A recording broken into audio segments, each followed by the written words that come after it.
everyone. A very good afternoon to all of you. I am Vaishali, welcoming you all on behalf of Solar Quarter and First View Group to our today's webinar on PV Mounting Tech Structure and Tracker Technology Forum, Africa. Thank you all the attendees for joining us today. I hope all the attendees had a great time networking with your peers in our exhibition tables. We will have that networking session again after the panel discussion as well. So now I take the pleasure to thank our platinum partner Strolar for extending their immense support to organize this event.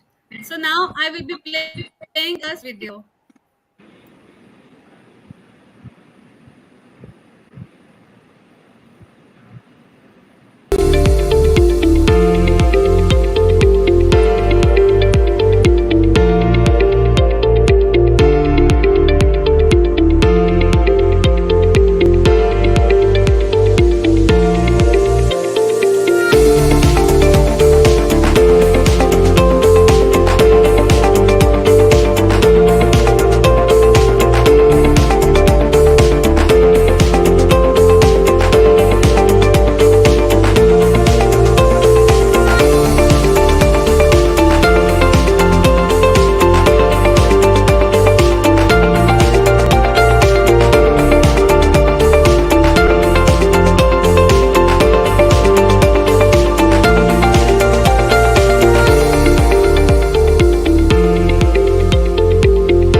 So now let's begin with our presentation by Mr. Harshal Akhari from Strolar.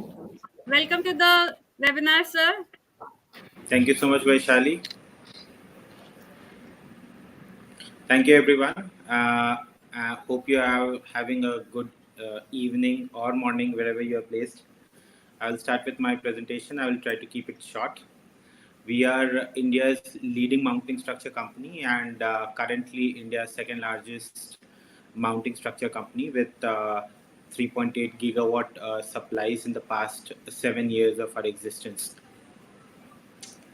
We have grown to power step by step through the confidence of our customers, and the confidence that they have placed with us has helped us grow to monumentous heights and change how the things about the structures in India are perceived today. Stolar is a design-based fabrication company, and designs and the production has been our USP since the past 4 years of our working. Right, we were a design company first, and once we started to realize that the fabrication industry caters to certain shortcomings, we had to start our own. So currently we are producing approximately 6 megawatts of structures per day, and we have a good sizable team coordinating everything that is happening. We were founded in 2015. We have our manufacturing facilities in two locations. One has aluminium and the other one has steel. We are India's currently second largest mounting structure company, and we have, as a product centric company, we have 11 patents that are pending, and India's largest product range is there with us, with a combined total of 38 different products.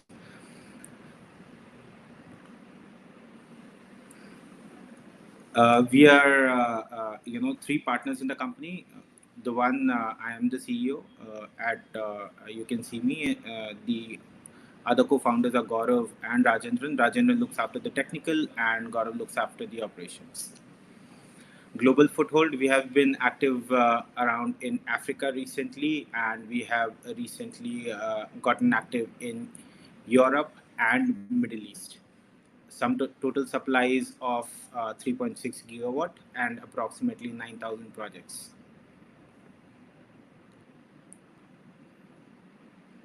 We've done a lot of pioneering stuff that the industry has changed into. We were the pioneers with a different kind of rooftop systems that were not available there in India, and following our steps, a lot of different solutions that were developed that helped India reach this scalability that it has. So regarding the products, we have all kinds of products available with us. Stolar has 8 production lines for universal mounting systems that we have for all the products that we have. We have a product base of 37 different solutions, and 11 of them which are pending. Our manufacturing units are accredited with the leading third-party companies. We are obviously India's largest rooftop mounting structure supplier. We were the first company to cross 1 gigawatt in rooftop supplies. We are currently at 1.4 gigawatt of industrial roof, and obviously flat roof. For flat roof, you can have all possible kinds of combinations with us. We have ballasted, we have east-west ballasted, we have your typical double portrait systems that are utilized here in India and overseas as well. Our flat roof systems are installed not only in India but overseas as well. We have recently, closed a project in Bahrain for an industrial shed project. Again, Stolar is one of the leading companies in the ground mount systems as well.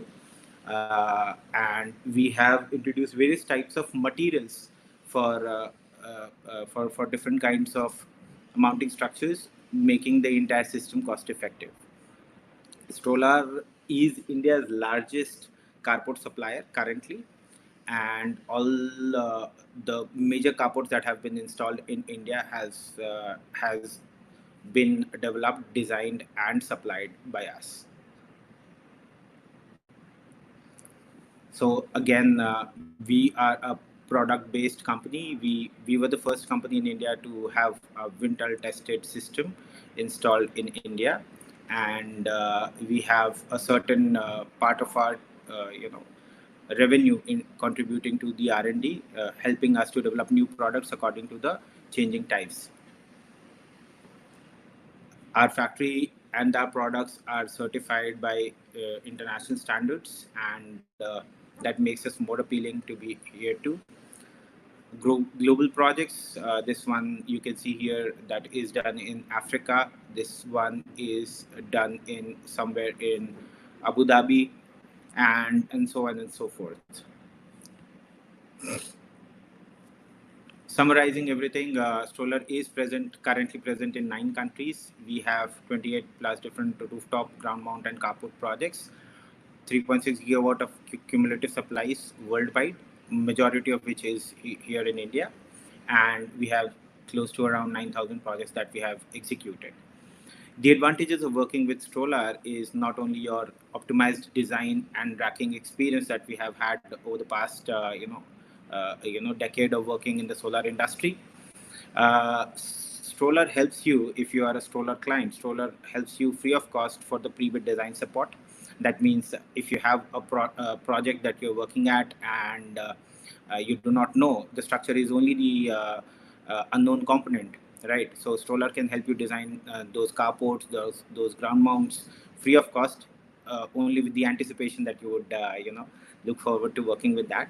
Everything else, Stolar is very well knowledgeable with the European codes, the American codes, the Japanese code, and of course the Indian codes. That is it. I hope I kept it sweet and short. Back to you, Vaishali.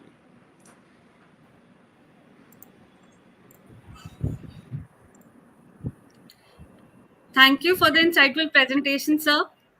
So now let's begin with our much awaited panel discussion in which our expert panelists will discuss the structural engineering trends and latest advancement in tracker-based mounting structures for utility solar projects. And to discuss this, we have in the panel with us Mr. Sameer Zavade, independent engineer. He is the moderator. Mr. Harshal Akhari again from Solar.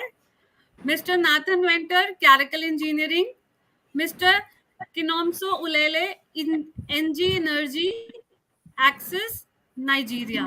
Mr. Cornelius Cheku Jeku, A4 Power. I welcome all our panelists on the screen. Before handing over the session to Mr. Sameer, I would like to make a small announcement for all our attendees. If you have any questions during the discussion, please post them in the Q&A box. Our panelists will take those questions at the end of the discussion. Now, requesting Sameer sir to lead the discussion. Thank you very much, Vishali, for this fantastic introduction. And again, we meet with an esteemed group of panelists and with the hot topic of solar PV. This is the most important, uh, let's say, energy right now, the cheapest energy around the world. And with us, Mr. Harshel from Stroller. Mr. Harshel is the co-founding director of Stroller Mounting Systems India, second largest mounting system company with 3.7 gigawatts of supplies in India and overseas. We just saw their very nice video. He's looking after the business and strategic development at the company, and you can hear him talking about policy framework and insights of the metal industry affecting solar in current and future. Mr. Harshid, very nice to meet you again My pleasure. in Solar Quarter. And it's a fantastic opportunity to hear about your products. Really amazing. Thank you very much for all your work that you're doing, helping My pleasure. India and the world. Sure. I like to start by asking you about the types of substructures utilized in the utility scale projects. Can you give us a brief about them? Thank you. Over to you. So the utility scale projects utilized majorly two types of systems. One is your fixed tilt, and the other are the trackers. Right, fixed tilt is a no-brainer. That is according to the latitude and the longitude of the location, and you design according to the system. The system is mechanically fixed and does not rotate about any of its axis. Trackers, on the other hand, is a different type of a system which follows the direction of the sun. There are different types of trackers, obviously. One is the dual axis tracker, which currently has not picked up pace despite many attempts. Right, so I will concentrate onto the single axis tracker, which is further again divided into centralized and decentralized tracker system. Right, the centralized tracker systems are the push pull mechanism, one, and the other ones are with the rotary drive line, right? So these are the two types of mechanisms that are utilized with the centralized tracker system, right? With the decentralized tracker system, you can have your self-powered with auxiliary module, right? Which majority of the companies that are doing across the world, across the globe. And the other type of decentralized tracker is a self-powered from the array itself, right? So there are again a few other companies that follow the same trajectory of the product design, right? So that is basically how you subdivide the entire substructures in the utility scale project. Over to you, Uh, Vipin. yes, thank you. Very nice. Thank you very much. How about the quality of the structures? How do you how can the customer ensure the quality of the structure? Are you following up on a certain specifications and standards? Over to you, Mr. Harsh. Yes. So standardization is something which is very important when it comes to product quality, right? And when I speak of standardization, it does not necessarily mean that it has to be a standard design. Standardization can be in the form of a process wherein you standardize your procurement. You can standardize your design process, how you design the system. It can change from from your kilowatt scale to your utility scale projects, right? But the standardization in that sense is absolutely what is much is required. Standardization of product, if that can be done, right?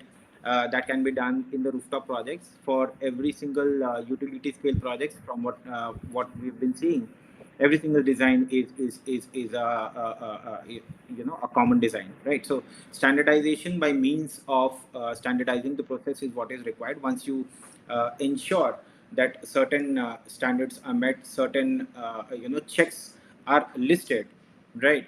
Then there is I don't think from my understanding there is a lapse in any kind of procurement activities, right? And second, how you can go about is mass manufacturing of the product. Even if it is a kilowatt scale, if the product is standardized, you can mass produce the system, keep it with you, and depending on your supply chain, you can mass produce the entire system. Once a mass produced system, the product quality is obviously ensured. The quality of the raw material is intact. The quality of production is intact. There is no waywardness, according to that. Even the sample sizes for the QC checklist are all followed when it is mass manufacturing, right? When we're speaking of small projects or large projects, it is also imperative to keep in mind about the small components with the critical spares, whether it is your earthing system, your clamping system, your bolts and nuts, right? So you must very well be aware that a 304 SS bolt and a 202 SS bolt look fundamentally similar to the eye, right?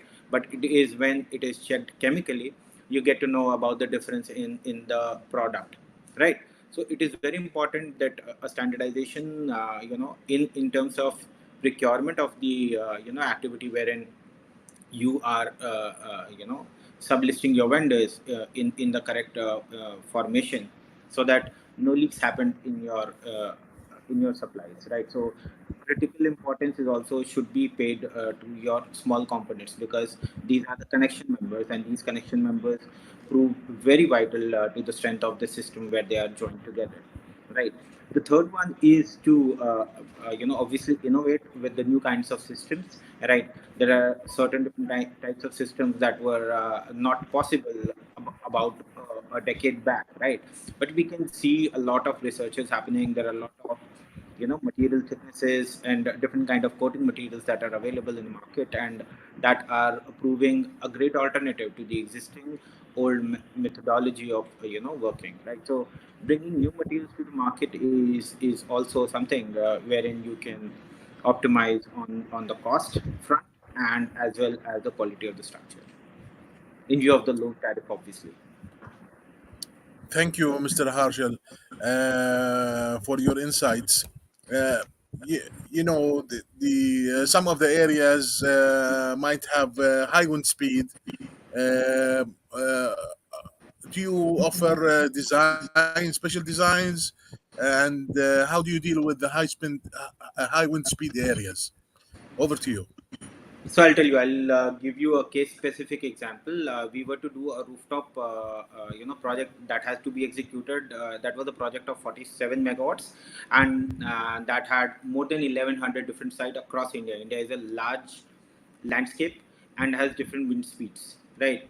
So we had to design something that was universal to all the systems, universal to all wind speed requirements. So what we did is we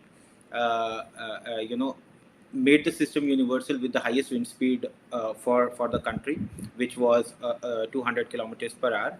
And what we did is we saved on the mass manufacturing of the product, right? So when you standardize the system as per a high wind speed, a location with a lower wind speed will be procuring a higher material, right? So what we did is we saved on the production cost, we saved on the procurement cost. There are tits and bits of lots of lapses in terms of procurement activities. Even the freight is concerned across the dynamics of India, right? So whenever there is a high wind speed requirement, we design as per the highest wind speed and then supply, right? And if there is a particular requirement which is in a certain scale, then obviously we design as per the customized requirement of that particular wind farm. Very interesting. Very interesting. I just want to stay with the question of the wind and ask you about the installation of the solar tracker. While installation of the solar tracker, you might have wind, and are there any special instructions that you give to the EPC contractor who is installing the the solar tracker so that no damages occur to the system while installation during the installation? Over Right. to you. Right. So, whenever an EPC company or a developer procures a tracker, he is supplied with an installation manual. A team is sent to site to educate and do a proper training for a module, a table size of the installation. Once uh, the system is installed, our engineer ratifies as per our current standard.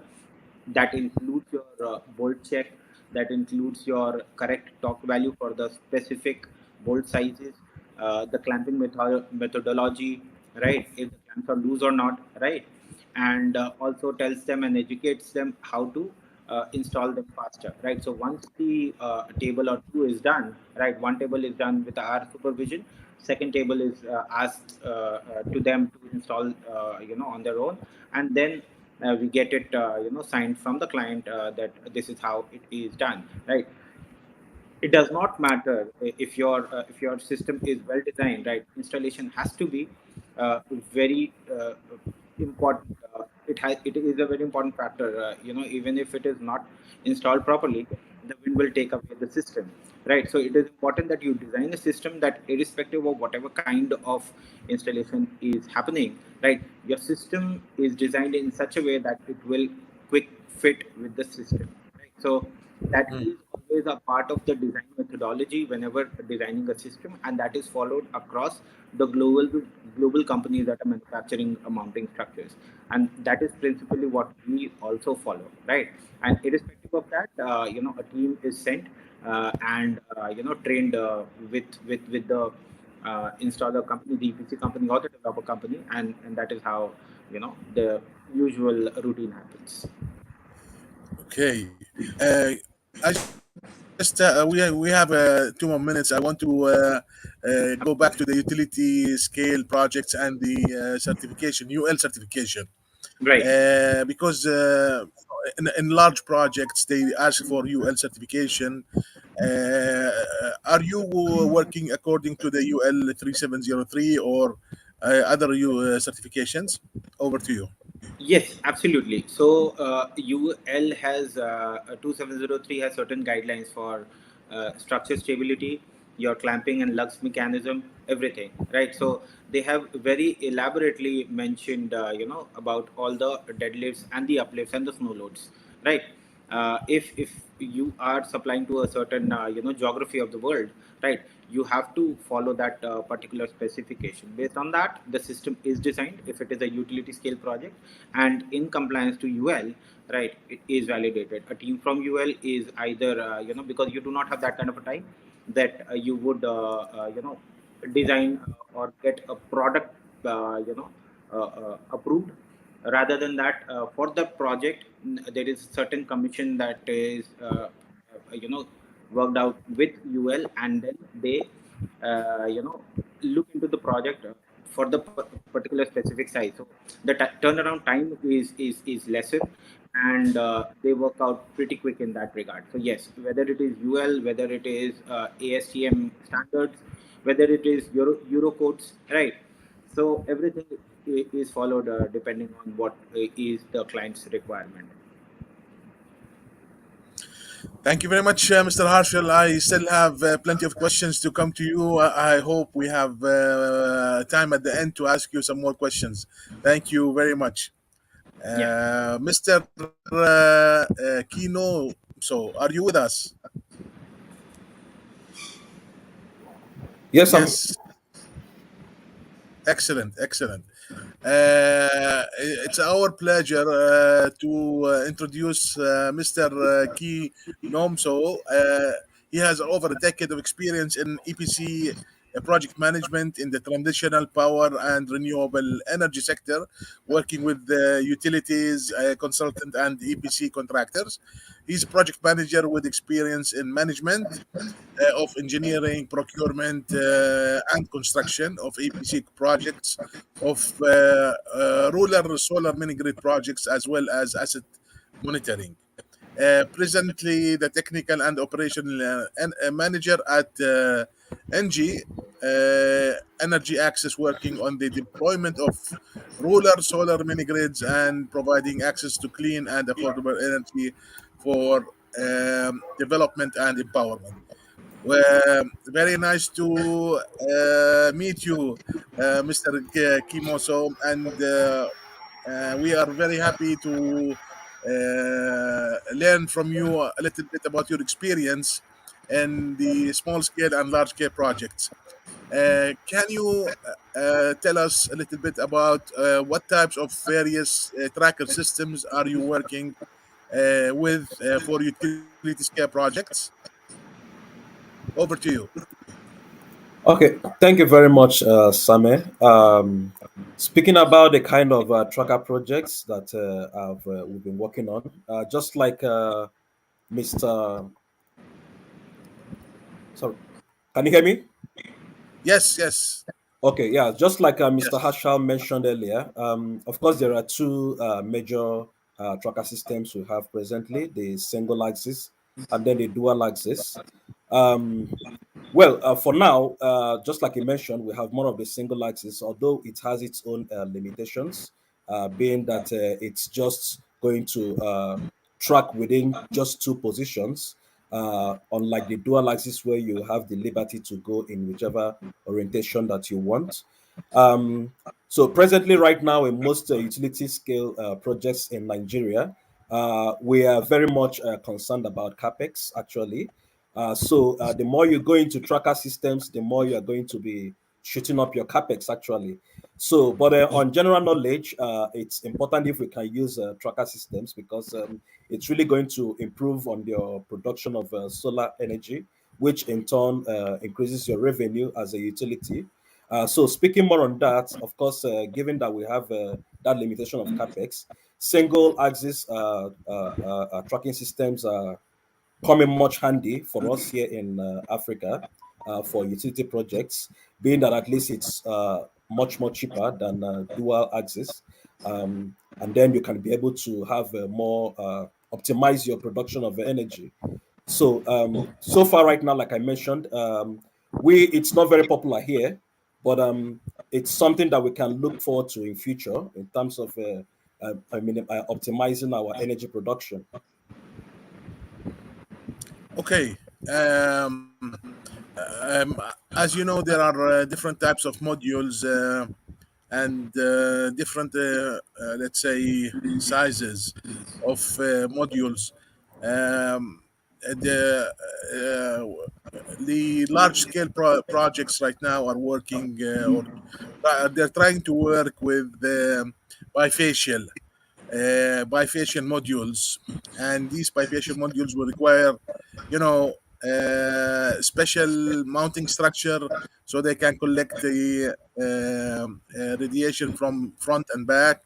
So, have you worked with a let's say the module and tracker combinations to result in high yield projects for utility scale projects. So, what can you tell us about your best combination? Over to you. Okay, yeah.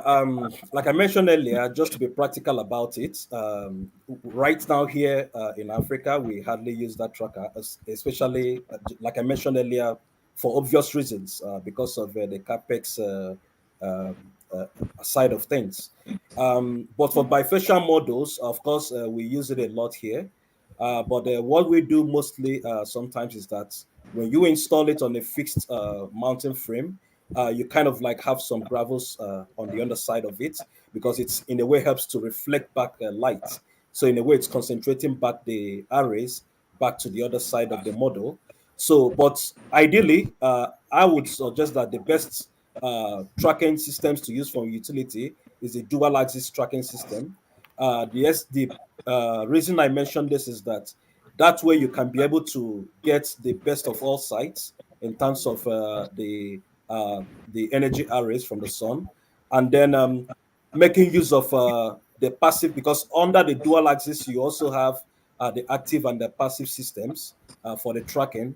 Active in the sense that it has the electrical operated motors, and then on the passive side, it makes use of the thermal difference between where the shaded part of the bouncing system and then the illuminated parts. So when you have this in combination, you will have a better output. Why I say this is because on the active side, where you have the electrically controlled motors, um, while the motor is operating, it's also consuming the electrical energy that is being generated, thereby shorten the energy you could have sold for revenue. So, but if you have that combination, meaning that you optimize the times when the motor is going to operate, it will help to give you a better result, giving you the best of both worlds. So, in a nutshell, I'm saying that for me, the best combination to use is to use the dual axis tracking system combined with the active and the passive tracking systems. Okay. Okay. I know that we had a discussion earlier about Nigeria, and you have all kinds of terrain. You have land near the sea and land near the mountains. So, from your experience in procurement as a manager, are there special requirements for tracker system near the sea areas? Over to you. Yes, of course, because for especially the sites that are near the seas and the coastal areas, it's important that we pay attention to humidity, especially if you're using the active type, which is going to be electrically operated. It's important that you pay attention to the humidity level, especially for the electric motors, to be sure that you have sufficient insulation to avoid, problems that come with that associated with humidity. And then, in addition to that, the metal parts, of course, you know that you're going to be having a lot of problems coming from the humidity in terms of salt water and all that. So we require some special coatings that will take care of rusts, because these projects are, they cost a lot. And then when you install them, the revenue, you have to get it in a long time to be able to break even. So you don't want a situation whereby you are battling with the slow income in revenue, and then you're also battling to handle your infrastructure because of rust. So, in a nutshell, we expect that those sites that are closer to the coastal areas, like in the southern parts of Nigeria, much attention should be paid to the anti-rust protection system. The anti-rust. Okay. How about the mechanical components? What kind of, let's say, maintenance requirements are required for the mechanical, the moving parts? Okay, well, for us as a utility, of course, we have our maintenance schedules. Part of which is that, of course, we have to inspect these parts at intervals to be able to make sure that they are in optimum condition. So, for the moving parts, of course, based on the requirements of the manufacturer, we always ensure that if we need to do some lubrication, we have to do that. If there are some special coatings we have to place on the, all around it to be sure that it doesn't have rust in it, we do all that. So maintenance plays a lot of role, a critical role in this, to be sure that we have it in optimum condition. Okay. One more question regarding the type of soil and installation of the tracker system. Can you give us an idea about what you experience in your jobs, about the type of soils and the different type of foundations for the tracker system? Okay, for our the projects and then the sites we've built, especially in the northern part of Nigeria, you find a situation where you have the soil a bit sandy. So there's the need to when you're mounting this putting up these mounting systems with trackers, you have to ensure that you put some kind of concrete base. This in a way will help to make it rigid, considering the wind speed also, because in the northern part you also have a lot of wind, you have more increase in the wind speed. So there's a need to ensure that you have a solid base. Most times, what we do is that we have a concrete base, which goes down deep, at least about 3 meters deep, and then up about 6 meters high. And then we install with bolts and nuts with stud the mounting systems. So that's what we do. Like I said, in the northern side, the soil can be a bit sandy, so that's the essence of having that concrete base to give you a rigid structure. Thank you very much, Mr. Kino. So, and hopefully Chinam, we so will have more time to come back to you with more questions after we finish all our esteemed panelists. thank you. Mr. Okafor, are you with us? Mr. Okafor? Yes, excellent. Uh, Mr. Okafor is a senior project engineer and engineering team leader at A4 and T Power Solutions. He's been in the renewable energy industry since 2015. He is involved in the development of solar mini grids and commercial and industrial projects in Nigeria. He's worked in mini grids and developed 15 solar mini grids and over 1 megawatt of commercial and industrial projects. Uh, uh, Also, the company they have a portfolio of 25 mini grids currently in development phase at over 2.6 megawatts, and they're also involved in the interconnection with mini grid projects. Mr. Okfor, it's a pleasure to have you with us today. Can you tell us a little bit about the solar tracker systems that you are using in your projects, and what type is it a single PV module or a double PV module? Just give us your best recommendations for these types of projects. Over to you. Yeah, thank you, Sama. The solar tracking system, just like Chinonso mentioned, have not been widely used in Nigeria, but so far so good. There have been a lot of consideration in terms of trying to deploy it, basically to ensure optimal utilization in terms of mini grid project and other utility projects. And so far, what we have considered so far is actually the single axial solar tracker. So based on the commercial part of the project, so that you don't escalate the cost, and they're also looking at basically for the fact that when you have enough space, um, you are not limited with space. So we find out that instead of going for dual axis tracker, you can actually get that energy yield by using the single axis tracker while maintaining a lower capex. So in our projects, that's what we've considered so far. And basically, how do we ensure we get that right? By taking we deal with the OEMs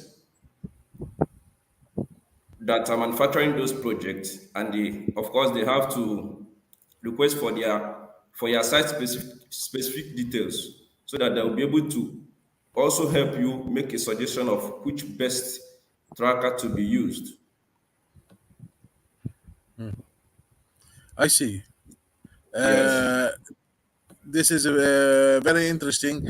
Can you tell us a little bit about the size of the projects that you are considering installing solar tracker?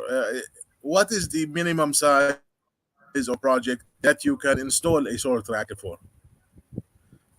Well, solar tracker, we are considering installing it at least on a 0.5 megawatt site, of course, to be able to Okay. have that yield that you're expecting while maintaining a marginal lower capex, because you find out that when you start dealing with a solar tracker in lower project like the 100 kilowatts or let's say 50 kilowatts, you find out that the COE will not make sense in terms of energy yield.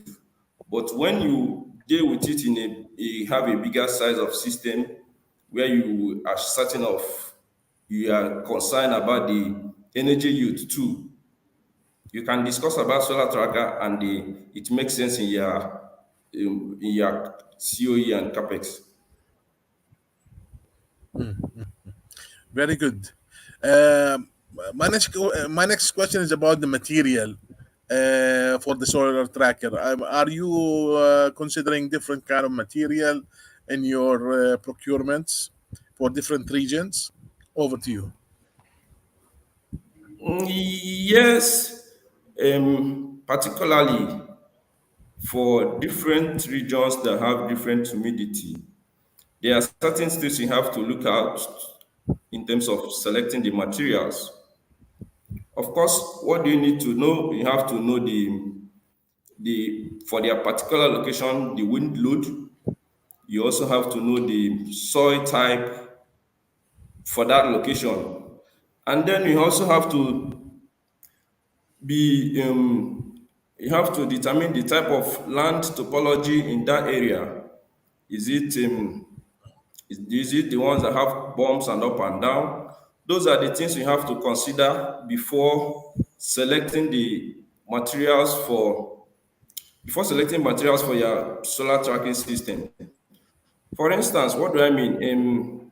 If you have a area with high wind load, the basic definitely you not you will not be thinking of using the number aluminum racks or so. You definitely be thinking of going towards what's it called, the steel reinforced steel metal or the big heat top.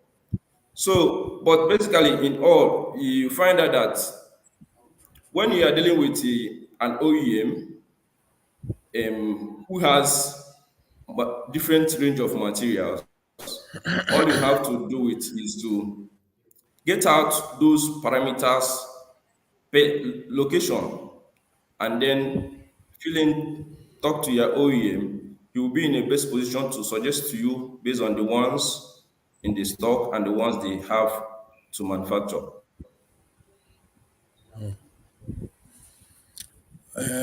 Okay. We talked about quality in the past, but also from your experience, how do you ensure quality of structures for the solar PV project? Especially now, everybody is looking for the lowest price of kilowatt peak. How do you ensure quality of structures? Of course, quality starts from being able to play with the in your quality start from your design when you ensure that your design is well in line with the standards, especially based on the recommendation of the OEM. For instance, you basically when you are dealing with a humid site site, you find out that basically your structures we don't have to just install the your structures on the soil just like that. The structures for humid location, you have to have a casted basin, which will help prevent rust. In the some of the racks, you will find out that you also need to coat them with red oxide or have a double coat on them when you coat with red oxide and aluminium or some other anti-rust materials. With that aspect, you make sure that at least the material will be able to last for you over the period of the project. Then, thing very important is for a fixed mounting structure. Basically, you make sure if you are dealing with an area with high wind load, you may still employ the basement to reinforce, to have an angular structure to support the middle pillar by supporting the angular structure of your module. It also help for your module rack to withstand more wind load.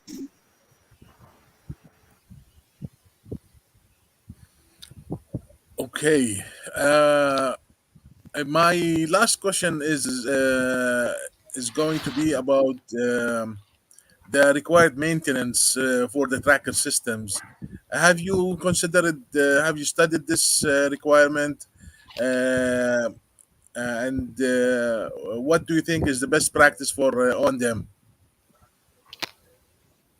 Come again, I didn't hear you well. My question was about the solar tracker system operation and maintenance requirements. Do you have any best practices for the on period? Yes, just like I mentioned before, the single act is preferred for me because that will give me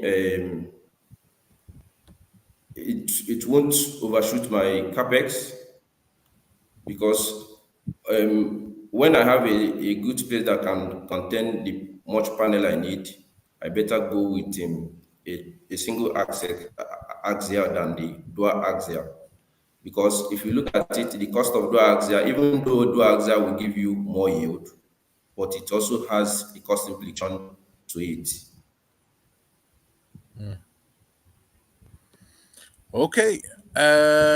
Thank you very much for your valuable experience and sharing your best practices with us. And I'm sure that we will come back to you with more questions from the audience after we finish the discussion in the panel. Mr. Nathan, are you with us? Yes, sir. I hope you guys can still hear me. Excellent. Yes, now it's a pleasure to uh, introduce Mr. Nathan. He's been involved in the solar PV industry and working on the mounting structure side since 2011. That's about 11 years now. Uh, till date, he's been involved in approximately 600 megawatts of PV from large scale utility to the industrial and commercial, with projects ranging from 50 kWp to 90 megawatts. He also established a German subsidiary company in South Africa to take advantage of the REIPP program. Now you have to tell us about that program. In 2015, Sure. established by Caracal Engineering. Welcome, Nathan, and it's a pleasure to have you with us. First of all, before we dig deep into Tracker, tell us about the REIPP program. What does it stands for? So it's a bit of a mouthful. Our government and these sort of what is it? Renewable programs like to have these long acronyms. Okay. So what it stands for Okay. is the Renewable Energy Independent Power Producer Program, right? Okay. And what that was a government-led initiative to stimulate the investment into renewables and basically for the construction of solar PV, wind, biomass, and a couple of other forms of technology that would then be bought by our utility and pumped onto the grid. It was one of the conditions of the World Bank giving funding to South Africa to construct two very large coal-fired power plants in Medupi and Kusile. One of those plants is finished, the other is not, and they've been riddled with complications from technical to political to various other things that come with mega-scale infrastructure developments. So this program really facilitated the construction of several large-scale solar PV plants and wind plants. They did have a cap of 75 megawatt AC for solar PV, and I believe, if my memory serves, 150 for wind projects. So what they did was really kickstart everything in South Africa. There was a lot of activity. A lot of guys came down from Europe. Obviously, with declining sort of feed-in tariff prices and the like, they needed to look for new markets that I suppose were untouched. Where the RIPP program was unique, and it's sort of been adopted as almost now a global best practice, is that the South African government wasn't really sure how to set a feed-in tariff. So rather than set the feed-in tariff and get people to bid on it, they left it to the market to determine what that price should be. So that effectively opened it up for anybody to bid for this work, provided they met the prescripts of the tender process and so I suppose the tender requirements in terms of land, etc. But what that's meant is the steep decline on pricing, on bid prices for to sell to Eskom.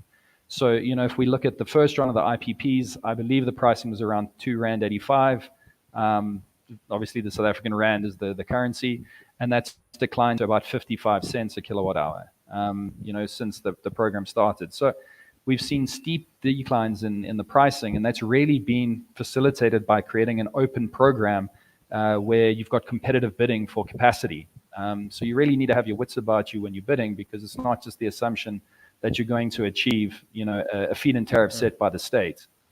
So I've seen quite a lot of countries have adopted that approach. I mean, it was quite interesting giving something to Germany to think about, as the little South African guys down south. So it's been a very successful program. I think one that's almost been free of any sort of criticism in terms of its process and how the tenders are awarded and how the capacities are awarded. So it's been great to get things started. The unfortunate thing is that it hasn't been consistent. So we had round 1, 2, and 3, and those sort of followed a fairly familiar trajectory, if not for some sort of minor delays between them, to then having big gaps to the fourth round and then the fifth round, and now there's discussions on the sixth round and 7 and moving forward. The problem that's been created is this gap between those rounds. So you had lots of companies come in. SMA set up a facility in Cape Town to build out inverters, but because of the multi-year delay and the sort of hobbled start to sort of embedded generation for self-consumption, the market just simply wasn't large enough to justify having a facility of that size. The same thing happened with wind. South Africa, in a port called Coega, was manufacturing blades, and a similar sort of story. Because of the delays, they just couldn't continue to support a company that didn't have a long enough pipeline of projects in front of it. So while the RIPP has been excellent, from a structure perspective and one from a transparency perspective, its inconsistency has led to a great deal of frustration for international suppliers and local players. Mm-hmm. And these rounds of projects, did they install solar PV trackers in them? In the first round, one. It was installed by Building Energia, an Italian company that JV'd with a South African company, sort of a South African empowerment company, I believe. And a large construction company, a company called Avenge, I think. So they did build one, but it was predominantly fixed tilt systems. Back then it was fairly unique to build single axis trackers, and they were generally the ones that Harshal mentioned in his note about utility scale being the central push-pull sort of approach. So yeah, it was predominantly fixed tilt though. Okay. And the later ones, you said that You had one, two, three, up to now. You're talking about six or seven. Are there any development in the solar PV tracker systems? Oh, absolutely. I mean, it's gone from being predominantly fixed tilt in the round one and round three, which was a bit of an obscure round, to now being exclusively trackers. It's Okay. quite difficult to shoehorn in a fixed tilt system into these trackers. I mean, South Africa has an abundance of irradiation. In some parts of the Northern Cape, I think it's about 2,400 hours of sunlight a year, so it's a lot. And increasing the yield through the use of a single axis tracker, of course, just further strengthens your business case, and then allows you to bid at a lower kilowatt hour price in that program. So yeah, now it's pretty much all single axis trackers. And what size systems are we talking about? Is it 50, 100, 200, 500 megawatts of tracker systems? So the projects are capped at 75 megawatt AC, but it doesn't necessarily mean Okay. you can't have multiple ERFs next to each other.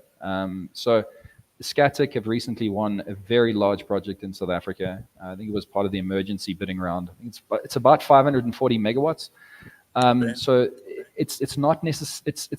It could be viewed as a single project on their side from a procurement perspective, but these are in disparate localities, and would be, I suppose, independent projects just consolidated up to that sort of size. So Oh, that's the government program. Recently there's been a legislative amendment which allows projects for self-consumption to go up indefinitely. You can build a 10,000 megawatt project if you can consume it all. The and that's really where the mines are sort of taking the lead on. So South Africa has a very large mining sector still, and they're large consumers, so smelters and mining operations. So their consumption can easily reach a couple of hundred megawatts. I mean, Anglo American and EDF partnered with a program to do between 2 and 5 gigawatts by 2030 to basically make Anglo American net zero by then. So these projects will obviously swell in size depending on who's going to be the off taker. definitely. Very interesting. Very interesting. And when you said 500 megawatts of projects, this is a group of projects, but they don't necessarily have to be in one place. They can be all over the South Africa, and they will have different kind of solar PV trackers. Uh, so I imagine you have different terrains, different kinds of grounds. So are you using different kind of solar tracking systems across all terrains, or is it the same system? So in the example of Scatic, they've got frame agreements with a couple of suppliers, Adimatec and PVH as two examples. I mean, the thing about geology is that it can shift dramatically over a couple of kilometers. So, and so can the topography. So even if you're building within the same province in South Africa, you may have very different geotechnical conditions. So they have standardized on a supplier, I think, to sort of again speak to Charles' point about sort of having more standardization and having much longer run times on your manufacturing. So it can obviously reduce the unit cost. So yes, I mean these circumstances do shift across across these various landscapes that they're building in.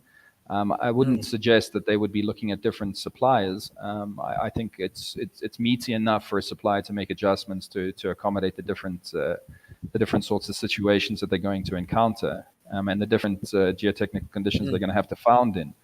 So I think it's not really related to that project. I think if we look more generally at South Africa, at the mining projects, at the IPP projects, there's a few suppliers that have sort of forayed into the South African market, and they have different ideologies and different design principles, which effectively culminate in different types of trackers that are some are better suited for certain applications than others. Definitely, it's very interesting times, and as you said, everybody is trying to win a project. How is the impact of this competitive bidding on the solar PV tracker selection, choice of manufacturers? and is it affecting the quality, this competitive bidding, and let's say price wars? Over to you.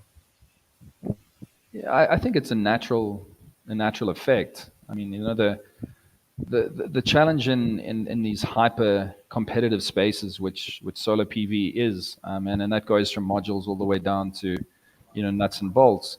You're obviously going to see some corners being cut by some suppliers as a matter of survival. I'm not certainly no condoning of that approach, but it's something that I can sort of understand. Maintaining the quality is is difficult. I think with gauges being cut, and treatments of material changing, and poor investigations being done on the front end, is really leading to an overall poor projects and poor quality. I think what it's what needs to be done about it is, on the front end there needs to be far greater interrogation as to the circumstances of that project. Not all projects are made equal, so what works in one won't necessarily work for another. I mean, and what I mean with that is, even if we just look at a geotechnical scenario, if you've got relatively strong geotechnical conditions that can accommodate piling using a ramming machine, then excellent. Your costs are going to be significantly cheaper than alternate founding methods. If your conditions are relatively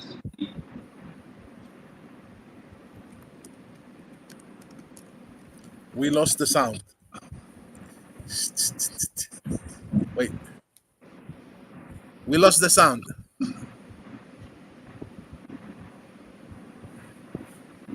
We can't hear you, Nathan. No, no.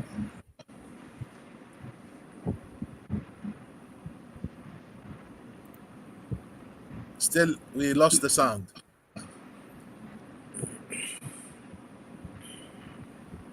Sir, could you just reconnect again that device, your mic?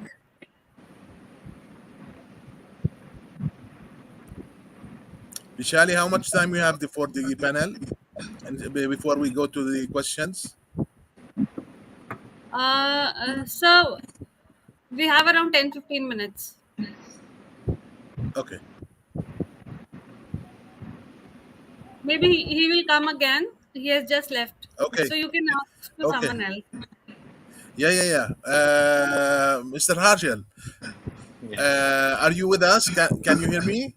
Yes, yes, absolutely, Mr. Samar. Yes, if you allow us to ask you another question Absolutely. regarding the type of solar PV modules that can be installed on the trackers. What is the difference between the PV modules, the regular PV modules, and the bifacial PV modules? The only difference is that you have to keep a certain clearance of the ground, right? And the second difference is that you have to design your purlins in such a way that there is no shadow on the backside of the panel. That is fundamentally the two things that you have to keep in mind, so as to have more generation out of a bifacial module. Definitely, and you have normally we have, let's say, one purlin, or sorry, two purlins or three purlins behind the PV module, but in the case of the bifacial, we don't have a frame. We only have the frame. So how does it work really? I mean, that totally depends on the design. You can have, your rafters connected in such a way that your system does not, cascade a shadow over it, right? And Okay. you must be seeing a lot of trackers, recently, wherein double portrait systems are, more in effect for your bifacial modules, and they have taken the market quickly by the storm, because the modules per unit area of installation for the tracker is more than that what was being installed through single axis tracker with your normal modules, right? So there are different clamping methodologies. There are different, Perlin traction system wherein you only follow the frame of the module, right? Obviously, there is extra purlin. The cost of the system goes up for bifacial modules, but that's nothing in cost to the compared to the generation that we are having out of the. Thank you very much, Mr. Harshal. We'll back. Nathan is back with us. Nathan, can you hear me? Loud and clear. You can hear me now? Okay. Yes. There Perfect. you go. Thank you very much. Back to you, Nathan, and we were talking about the competitiveness and the prices in pricing these solar PV tracking systems and maintaining the quality. So you were explaining to us, and so a follow-up question would be: is there a regulator in the market that enforce equality, or it is up to the third-party engineering company supervising the project? Over to you. Yes, generally so. So I mean, you get your owners engineers that would interrogate the static designs, the electrical designs, various other design elements, and how they're implemented. So they really act as safeguard to the funders of these projects. They also act as a third party sort of what's a clear line of sight, hopefully one without any form of bias. Speaking more generally to the sector, I mean, these are for large scale projects where you've got sort of, it's multi-million dollar expenses and multi-million dollar projects. So you kind of expect there to be external consulting engineers. When it goes further down the levels to the commercial and the industrial, these can still be large projects, and some of them are multi-million dollar too. I find the regulatory processes to be quite weak, and where they do exist, they have no teeth. So the problem is you can draft rules and regulations to your heart's content, but if you're not enforcing them, then they're completely ineffective, and people choose to flout them. We find this on a multitude of levels. Just as a quick version, I mean these new really large format modules have very prescriptive mounting requirements for them. So it means you need to adhere to the module manufacturer's requirements in order, not to void the warranty. But because of the lack of regulation and lack of enforcement, we're seeing projects going up with very elaborate mounting techniques for very large format modules, where the suppliers don't understand the limitations of the modules. So there's a certain pressure that these modules can bear. And if you aren't supporting them, you're effectively voiding the warranty. So 50% of your project, you've voided a warranty on the front end because you don't understand how a module should be mounted. So it's one of the sort of areas of frustration I have is that the barriers to entry are very low in PV. It's always made out very simple. It's a module, it's a rack, it's a cable to an inverter, and then you tie it up, and that seems all pretty easy.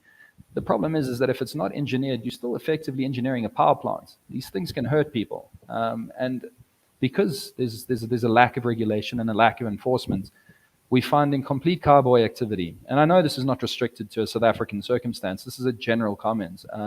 Where there's countries of greater regulation, like in, let's say, Germany and the US, these things still happen on a resi scale, but to a lot lesser extent. And it does make life a lot more complicated for companies like Stroller and the other large scale suppliers, where they're playing the similar game. So let's say they're both playing a ball sport, but Hashal's playing cricket, and these other chaps are playing tennis.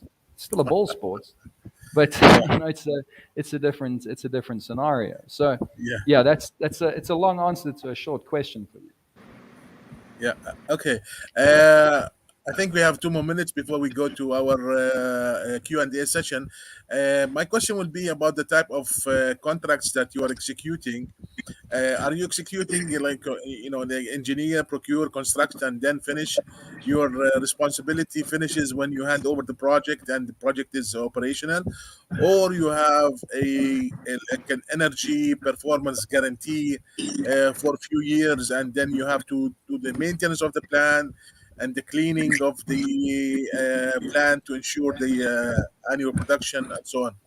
Over to you. Yes. So, I mean, character engineering's role, I mean, we're entirely focused on the mechanical scope. So that involves the design, engineering, manufacturing of systems on a fixed tilt basis. With single axis trackers, we work with a few international suppliers in the form of, let's say, FTC, STI Norland, Adimatec, Mounting Systems, etc. And once we've gone through this sort of the design process for the structures, we do geotechnical investigation, speaking specifically to the founding methods, undertake the construction of the plant, and basically mount the modules. That's where our battery limit ends. It's a very deliberate strategy.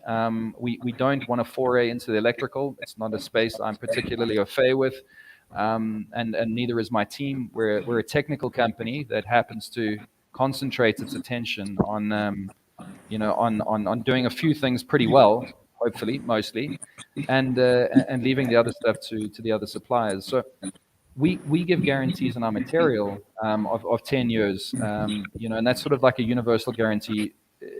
What we do in order to overcome these rates of corrosion and other complications is we change the material.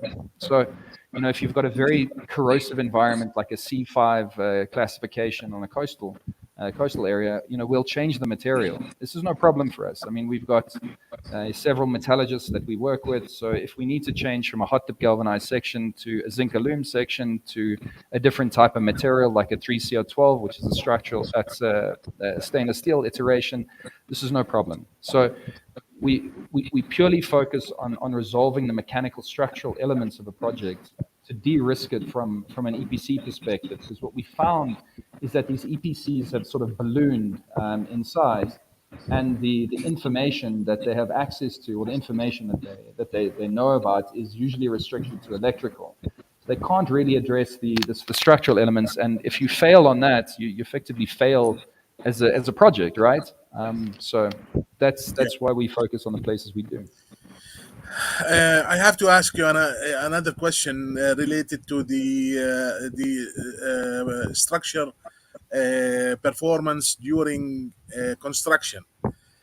So you designed the solar tracker for, let's say, 120 or 150 meter per second wind, and then you have this beautiful structure and you go and install it.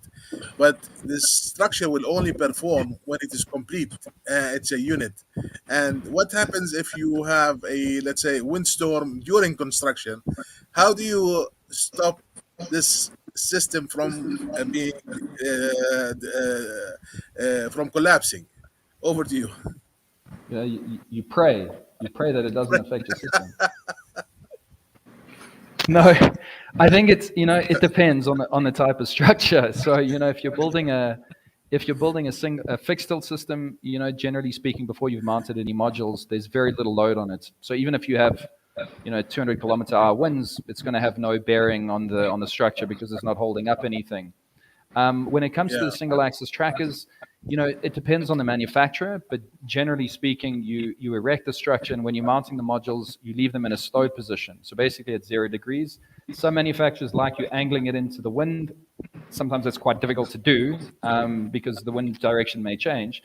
But those are two ways of sort of managing those wind increases or sort of weather events during construction. I think the one element that I think is underappreciated, and guys that are involved in the space probably know it, is if you get a wind that at 150 or 200 kilometers an hour, it's not so much the pressure that's acting on the module, but rather the debris that it's picking up. So if you get a log that the wind load picks up and smashes into a module, you effectively get structural collapse of that module, and it causes cascading failure to the next module and the next module, et cetera, et cetera. That has nothing to do with the mounting structure or the construction process. That's purely a debris scenario. So we were recently asked to design a system that can handle 350 kilometer-hour winds. It's a hurricane level 4. And I said to the customer, I'm not sure this makes a lot of sense. I mean, we can design it; it's no problem. But the amount of stuff that's going to pick up and smash into the project, you're not going to have much left anyway. And again, if you had 350 kilometer winds in the location we were, there's going to be no standing structure, as far as the eye can see. So what are you going to power? So it's these sort of balances that need to be made, and it's often on things like LinkedIn where you see like this devastation across the solar PV project. All these modules are scattered everywhere, and the first criticism generally is it's the mounting structure. Sometimes that's correct, sometimes it isn't. So yeah, to answer again, I seem to answer your questions in roundabout ways, and I apologize. No. But yeah, so You construct it, with that in mind, and the prescriptions of the mounting, the track supply. Yeah, that's a very good question. I think you answered a little bit of what I wanted to hear. Just to let you know, there is a special committee uh, uh, for the let's say extreme weather events, and if you're designing for extreme weather events, I think you might find something in the Caribbean. Have a look at that area. They have a special committee over there. Thank Hey, you. yeah, of course. Vishali, are you with us? Yes, sir. Excellent. Do we have questions from the audience? Yes, sir. We have questions. So I'll just Excellent. display on the stage. 1 second, sir.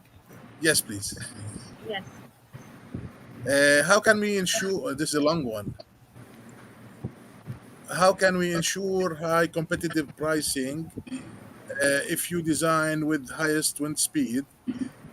For example, you have given, would an approach of cascading the design based on the minimum, average, or maximum wind of the different locations not be cost effective? I think this question is I think, for. yeah, this is directed towards me, and I would like to take this up, right? Yes, please. I would want to explain through the same example. See, the wind speed of a country is calculated on the average return period of 50 years, as that for India.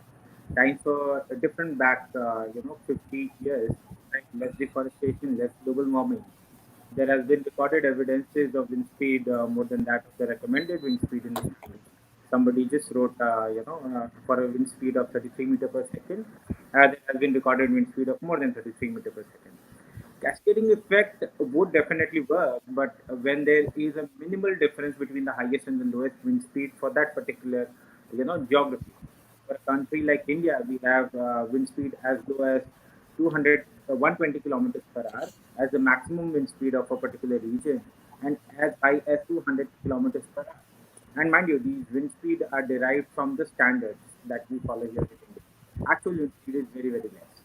Cost reduction can happen definitely on many fronts. How we did is faster supply and faster installation means faster charging of the plant, which means immediate generation of returns commercially, right? Less manufacturing cost because of the scalability of the production, procurement, QMS, etc. Right? This would reduce your operational expenditure. Less training cost for execution team across the country because of the standardization of the product, right, and standardization in the wiring of the system, the entire system, right. And these were 1,100 different sites, and these all of them were government building rooftops. It would take you at least 5 to 6 months for the survey alone, and the electrical design would take its own sweet time. The complete plant that we supplied was charged within 9 months from the starting date. And this is 47 megawatts of rooftop with varying capacity from 5 kilowatt to 500 kilowatt. See, overall cost, what you said is for the system was low, right? The structural component obviously could be high, but because of this successful model of standardization and implementation that we did with the project, the next 2 years for this particular client we supplied 480 megawatt of rooftop structures, and other developer countries in India followed this successfully implemented model, right? So if you see, the structure cost must be apparently be high at the front. But if you take a step back and change the perspective vision of how you're seeing the project at, you have saved millions for the client. Thank you, Mr. Harsha, for this detailed answer. Long answer. Uh, yeah, Uh, very good. Yes, Vishali. so we have few more questions. Yes, please. What are the key environmental issues? Who from our esteemed panelists would like to answer this? Has a Nathan? Go ahead.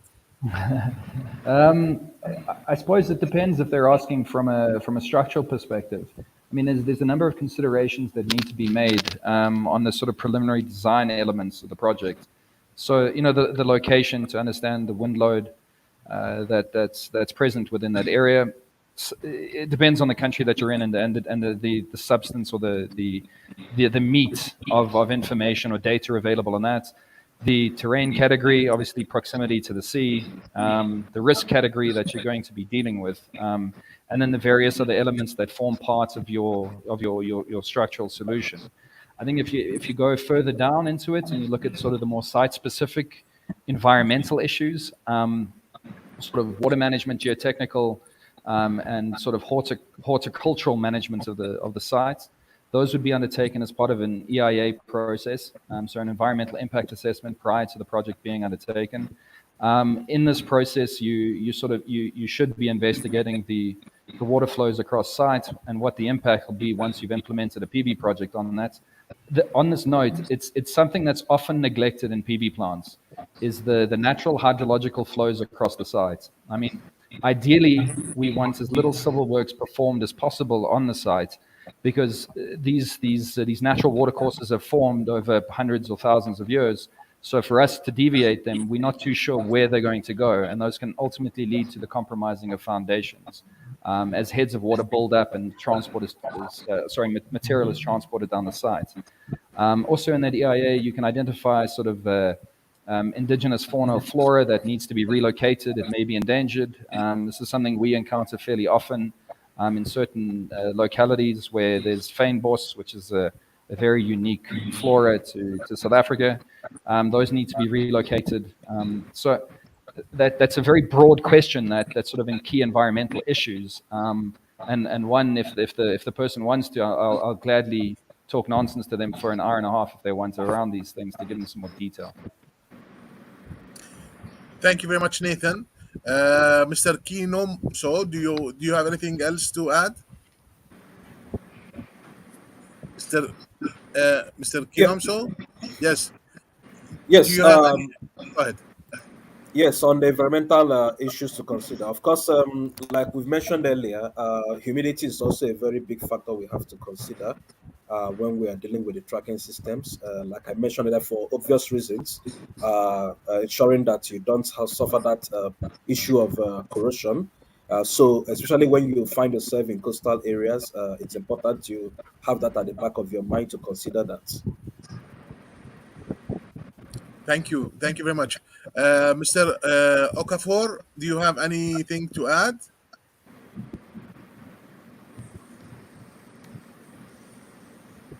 Cornelius, do you have anything to add about the environmental aspect? I didn't get. Yes. Good evening. Do you do you have anything to add about the environmental requirements on solar PV tracker projects? Yes, just Please. the environmental aspect is very critical because you are dealing with a project with a model that have to last for a 20, at least 24 years lifespan for the that you're projecting for the panel. So just like I've mentioned earlier, if you are dealing with a humid area or even a loamy soil area, you have to ensure that before installing the tracker on the ground, you have a concrete base above the soil level to a certain place, about 0.4 meters above the soil, so that it will have a clearance for the it will have a clearance for the splash of the water before touching the metal part of the rack. Then you can also use a double coated um, material like anti-rust to coat the modules. In that aspect, you are ensuring more durability of the racks. Thank you very much, Mr. Cornelius. Back to you, Vishali. Do you have more questions for us? Yes. Please go ahead. Yes. How much energy can a 5386 square meter of solar farm or park produce? And what are the factor advantages and disadvantages to check to start it up? And what are the procedures to follow to get it done with a partnership company? So this is a like a design issue. Uh, how much energy for 5,000 square meters? Probably Cornelius or Mr. Keen Nomso. Would you like to answer that?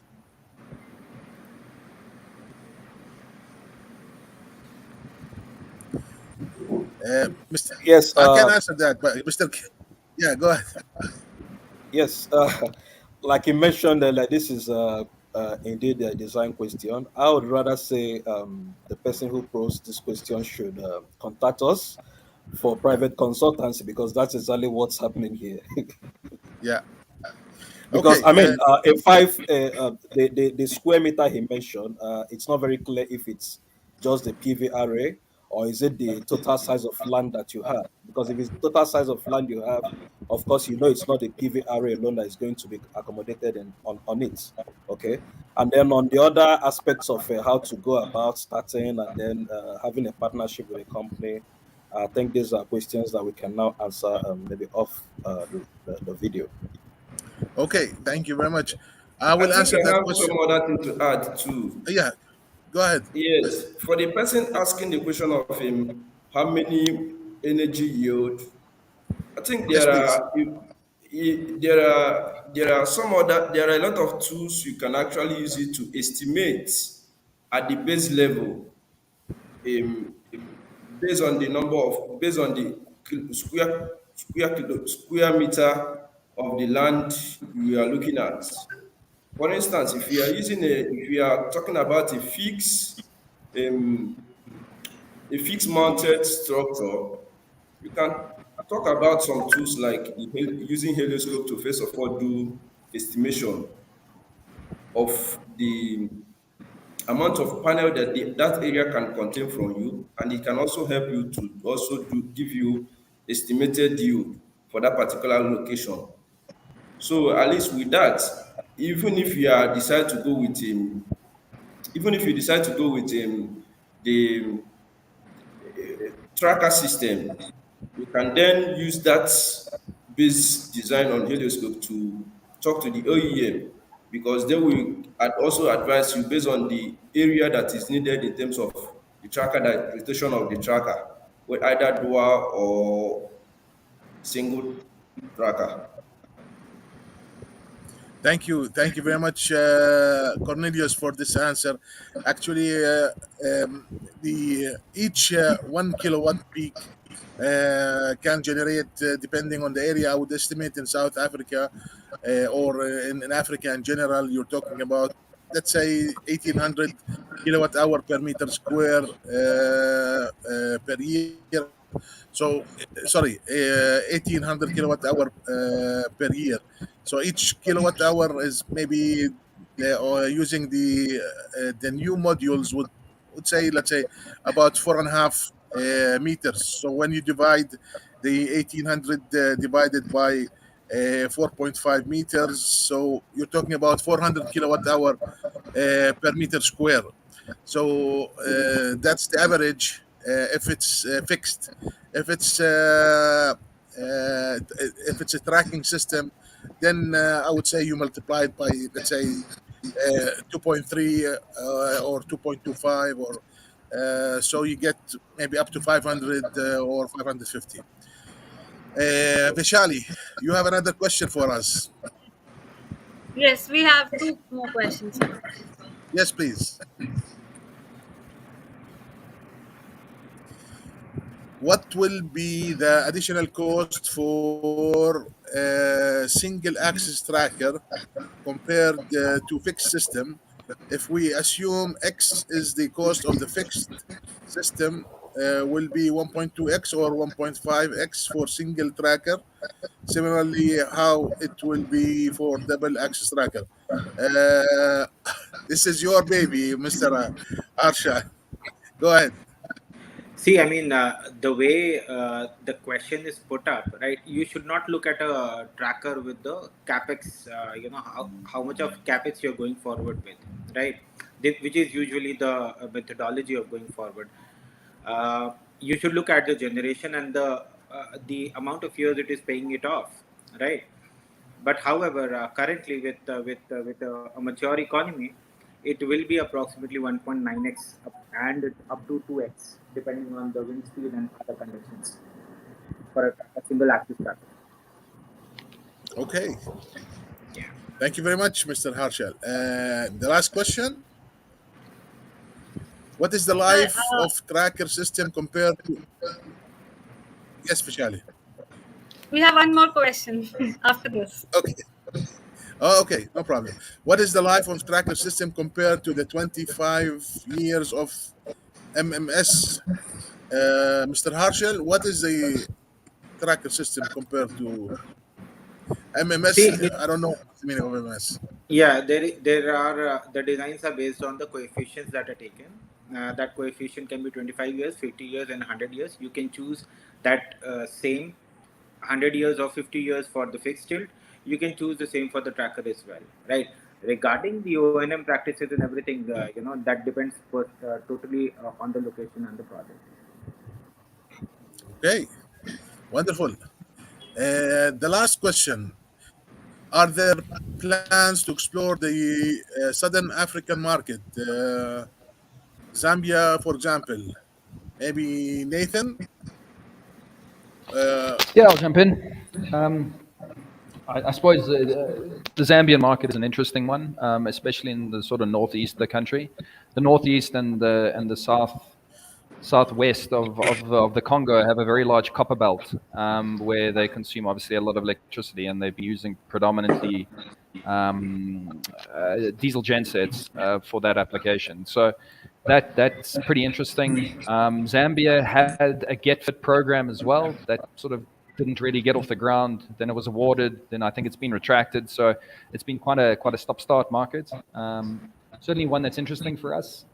In fact, the more complicated the jurisdiction, I'm not saying Zambia is, but the better it is for us, at least. We like doing more difficult things. We finished the 7 megawatts in Madagascar, and Madagascar is off the charts in terms of trying to get things around that country. So yeah, Zambia is always interesting. Livingston, Lusaka, these are nice places. So no problem. okay, Uh, back to you, so this Vishali. is the last, Yes. our Okay, last okay. question.